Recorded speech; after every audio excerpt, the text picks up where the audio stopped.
அனைவருக்கும் வணக்கம். நீங்கள் நம்ம சேனலுக்கு புதுசுன்னா பக்கத்தில் இருக்கிற பெல் பட்டன் அமைத்தி சப்ஸ்கிரைப் பண்ணிக்கோங்க. அப்பாடா, அவனை வேலைக்கு சேர்த்து விட்டு ஒரு வாரம் ஆச்சு. இது வரைக்கும் எந்த கம்ப்ளைண்ட்டும் வரல. ஒரு வாரம் ஆயிடுச்சு, நம்மளை நேரில் வந்தும் பார்க்கல, ஒரு ஃபோனும் பண்ணல. சரி, நாமளாவது ஒரு ஃபோன் பண்ணுவோம். ஆ, நேர்லேயே வர்றோம். பாப்பா, உனக்கு தான் ஃபோன் பண்ணலான்னு ஃபோன் எடுத்தேன். ஆமாம், இன்னைக்கு என்ன லீவா? இல்லை, அப்போனா வேலைக்கு போகலையா? இனிமே வேலைக்கு போக முடியாது. வேலை போயிடுச்சு. வேலை போயிடுச்சா? இப்போதானையா நினச்சேன் நல்லா போய்கிட்டு இருக்குன்னு. ஆமாம், எப்போ வேலை போச்சு? சேர்ந்த மறுநாளே போயிடுச்சு. ஒரே நாளில் உள்ளே போயிட்டு மறுநாள் வெளியில் வந்திருக்கான ஐயா. ஏப்பா, எப்படிப்பா போச்சு உன்னோட வேலை?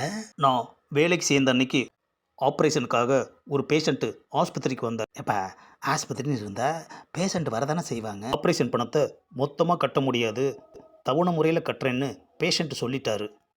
பாவம், அவனுக்கு அவசரம் இல்லாமல் இருந்திருக்கும், மெதுவாகவே போகலான்னு நினச்சிருப்பான். அதுதான். அந்த ஆஸ்பத்திரியில் வேலை பார்க்குற நர்ஸு டாக்டரையும் டாக்டர் நர்ஸையும் டாவடிச்சிட்டு இருந்திருக்காங்க. அதுவும் உயிருக்கு உயிராக. ஏயா, வேலை போனதுக்கு இதுக்கு என்னையா சம்பந்தம்? ஆ, இதெல்லாம் உனக்கு எப்படி தெரியும்?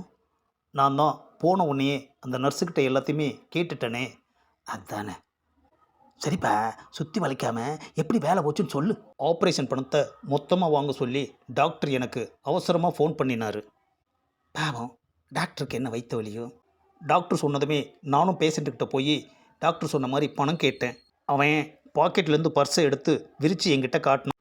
அந்த பர்ஸில் ₹1 கூட இல்லை. அப்போ பர்ஸு காலின்னு அர்த்தம். அதை டாக்டர்கிட்ட சொல்ல வேண்டியதானே?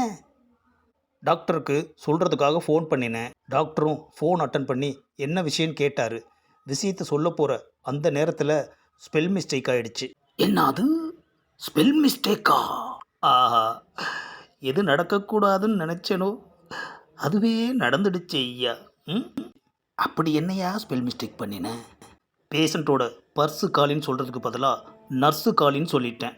அதை கேட்ட டாக்டருக்கு ஹார்ட் அட்டாக்கே வந்துடுச்சு. ஆஹா, நீ சொன்னதை கேட்ட எனக்கே இப்போ ஹார்ட் அட்டாக் வந்துடும் போல இருக்கு ஐயா. அப்போனா டாக்டரும் நீங்களும் சேர்ந்து தான் அந்த நர்ஸை டாவடிச்சிங்களா? ஆஹா, அங்கே சுற்றி இங்கே சுற்றி கடைசியில் வேலைக்கு சேர்த்து விட்ட நம்ம தலையிலேயே கை வைக்கிறானே ஐயா.